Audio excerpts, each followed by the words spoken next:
touch me, I don't know.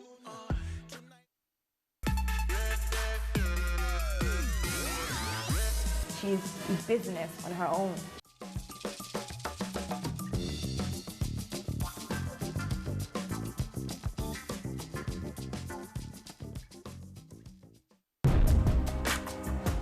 Bonjour, je m'appelle Don Jazé, aka Don Dorobuchi. AFRIMA season is upon us. Every artist across Africa, everybody, now is the time to go and submit your work, so go and register. It's not tomorrow night, you say that they don't tell you.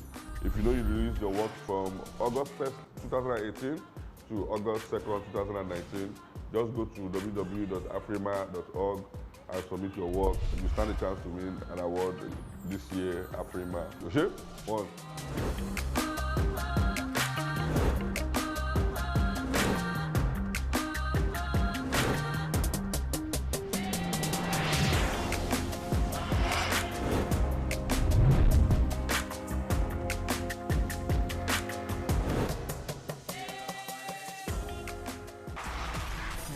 For hope, for celebration. And we're live, and the program is still For the Record. And I have with me here President, the largest and the biggest African music event in the world, AFRIMA, Mr. Mike Dada. You see the intro I give you? Congratulations. Thank you. We've so not had a much. chance to do this. Yeah. And I've always felt that Africa needed a big award, you know, to complement all the great work and great, you know, productions coming out of the continent. And AFRIMA, now in its coming up to its sixth edition, has been able to do that. What's the journey been like so far? Well, like every typical journey, it's been fantastic, it's been rough, it's been exhilarating, but we're not complaining. Okay. So, and basically the idea is to, like you said, to have a platform that we can use to communicate Africa positively to the rest of the world for global competitiveness. So that's what it's all about. But this time we're using a music platform to do it, which is, of course, the biggest cultural commodity that we have on the continent. Indeed. Yeah. And also, I think the timing of this, the start of Usher kind of coincided with the time when there's this kind of like a renaissance in Africa. The new generation now taking a lot of pride in our own work. Yeah. The younger generation having something they can claim in terms of identity. So the timing of it couldn't be better. And unlike most awards, it's not just a one-day event. It's like a 4-day extravaganza. So for those who've never been, take us through the four-day scenario. You've been there several times. Yes, I have. Yes, indeed, I have. But just for those who are watching here, Even the truth of the matter is that it's not only a 4-day. It starts almost a year long. in Almost May. a year long. Yeah. It's like May around through November, because we have build-up events in different cities on the continent before we move to November itself. Okay. So, but the 4-day event, basically, we have what we call Africa Music Business Summit. Yes. Where we discuss business side. the business side of music. How can we use it to take our people away from the street? And what is the impact of the economy? What's the economic impact of music industry on the continent? And how can our people leverage it for the betterment of our people and to reduce extreme poverty? Okay. Then, of course, after that, we have what we call Africa Music Village. It's a music festival. Last year, we had 2,341 people attended. Wow. You understand? The one we had in Ghana and Accra, and similar ones that we had in Lagos in the various parts. Huge number. The idea is to showcase the beauty, the originality, and authenticity of African music to that large audience. And after that, we have nominees party, which is huge because all the superstars on the continent do attend, because we're always flying over 685 artists to attend. And they participate in major the project movement. Huge. You can say that again. Yes. Then after that, we have what we call our CSR, because we have serious concern for education on the continent. We believe that Africa is not called a dark continent, not because of the color of our skin, but because our mindset. So we believe education is key. So AFRIMA is passionate about promoting education on the continent, and we are passionate about canvassing against extreme poverty and preventable diseases. So we use that platform to embark on social advocacies, and that's what we use on the second day. Okay. So the artists move around the whole city, and they go to schools where we donate. We've done in Gambia, we've done in many countries on the continent where we donate educational materials and equipment and computers to them to support the dream in various schools that have been recommended to us. The nominees party, and of course, on the D-Day itself, The awards proper. The awards proper. It's broadcast to 84 countries around the world. That's the concert, the Africa Music Village, and the award on the third day. The red carpet and the award itself is broadcast to 84 countries around the world. And just name it, all the biggest superstars on the continent. Indeed. They are there. They are at AFRIMA. And the idea is to celebrate the continent, celebrate our people. Because if we don't do it, nobody will do it for us. And that's the truth of the matter. And the key objective of AFRIMA, I think I must emphasize, is to use music as a tool for integration on the continent. Use music to promote the continent. Soft power. Yeah, that's cultural diplomacy. So that people can understand that we are great people. You understand? And that's the idea, to even use music to ensure that there's a prosperous continent.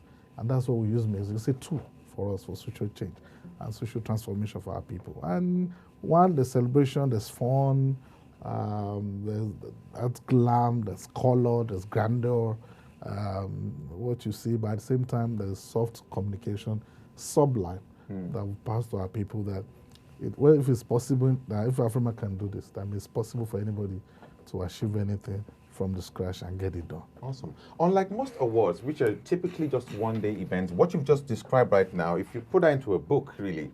We have 7 events. Exactly, tied to within this. our 4 days. And also you have a partnership with the Africa Union Commission, and yeah. also governmental bodies, which is kind of like built it up into a much more solid entity. Absolutely, absolutely.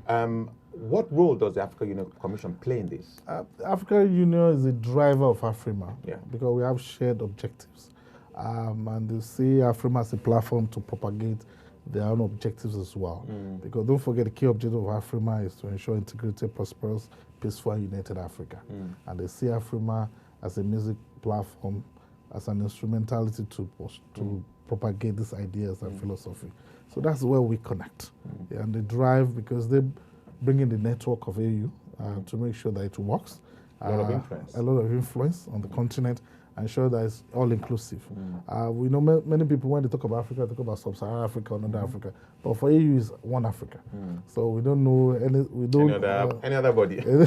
It's one Africa. So either you're from the Northern Africa or the Southern Africa or Eastern, Central, it's one Africa. And that's what informs even the structure of AFRIMA, our modus operandi, operations, at the end of the day, so that there's a sense of inclusiveness. Whether you're Francophone, Anglophone, or Lusophones, there are representations, you understand, in all of these dimensions. Even diaspora as well. I was coming to diaspora in a minute, but I guess but before we talk about the diaspora, I want to talk about the zoning of the locations for the event. You know, Okay. I know you've had one in Ghana, you've had 3 in Nigeria, 4 in Nigeria. 4 in Nigeria. And a little bird told me that Nigeria actually won the bid because a term is 3 events. Yes.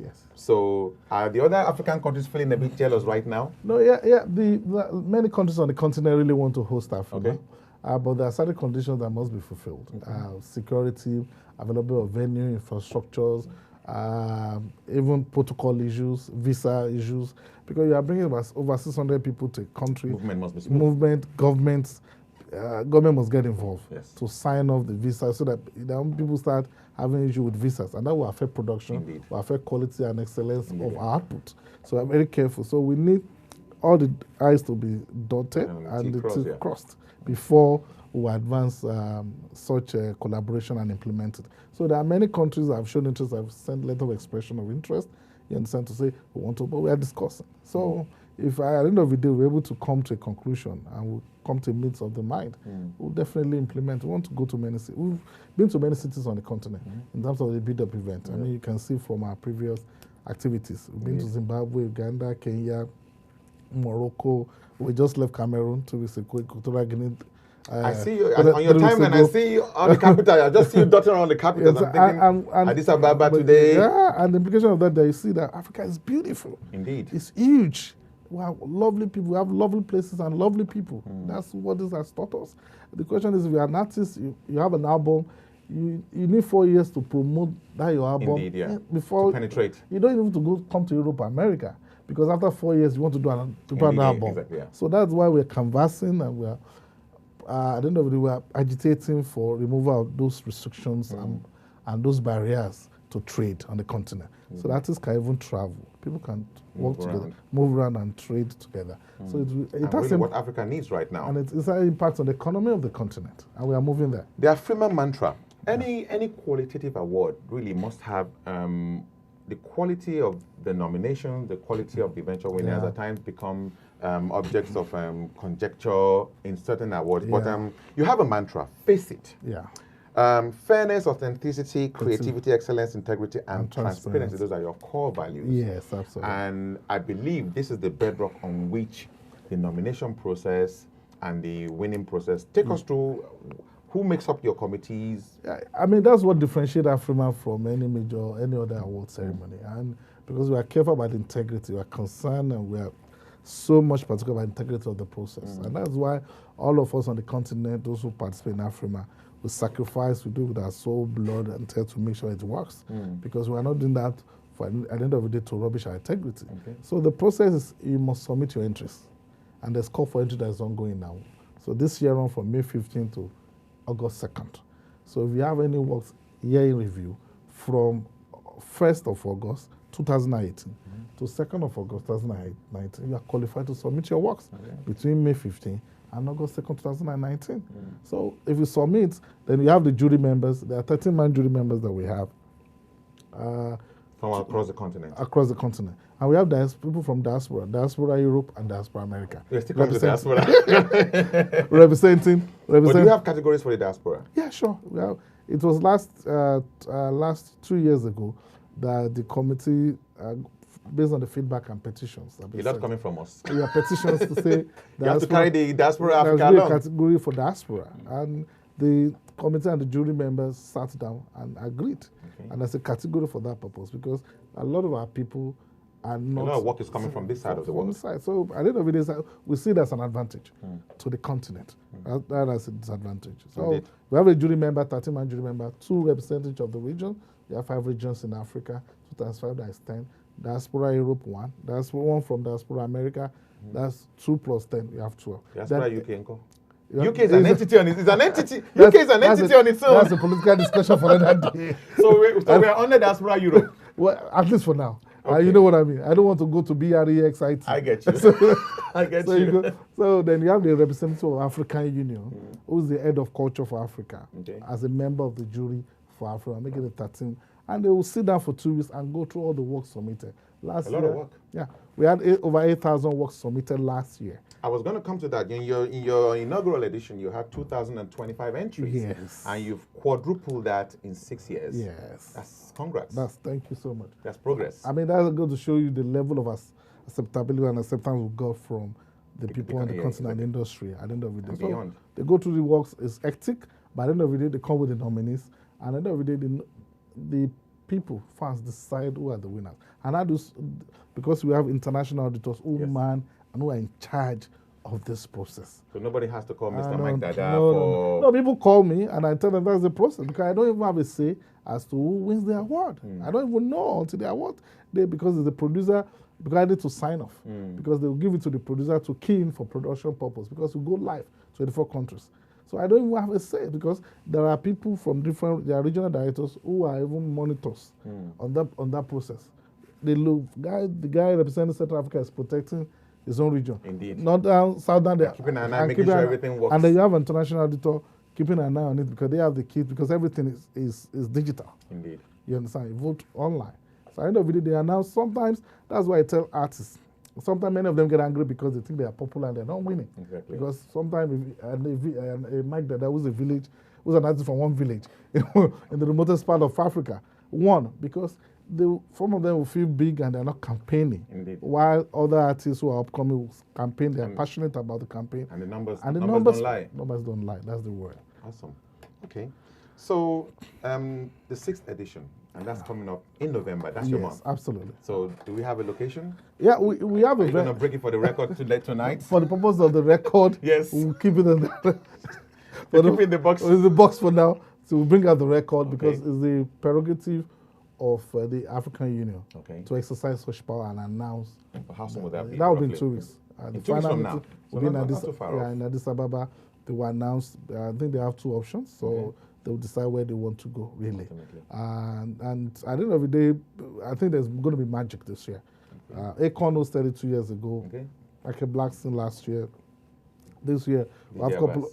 Why not if not? Why not if not? Well, we're going to be magic. I'd like to congratulate you again. I think it's an awesome job. In just 6 years, you know, it's like the whole continent is agog with it right now. And for me personally, the idea of having a homegrown continental award, it's really, it's the icing on the cake for all the good work that's coming out of the continent. Thank you so much. Once again, thanks for coming at very short notice. Thanks for the support all the time. And we shall see whatever the venue is. I think a little bit has told me something, but really? I won't say anything myself until 2 weeks' time. It's a pleasure. Thank you so Thanks much. so much. The program is still For the Record, and we're going on a break. When we come back, we're meeting Mr. Jermaine Sanwo-Olu from Lagos State.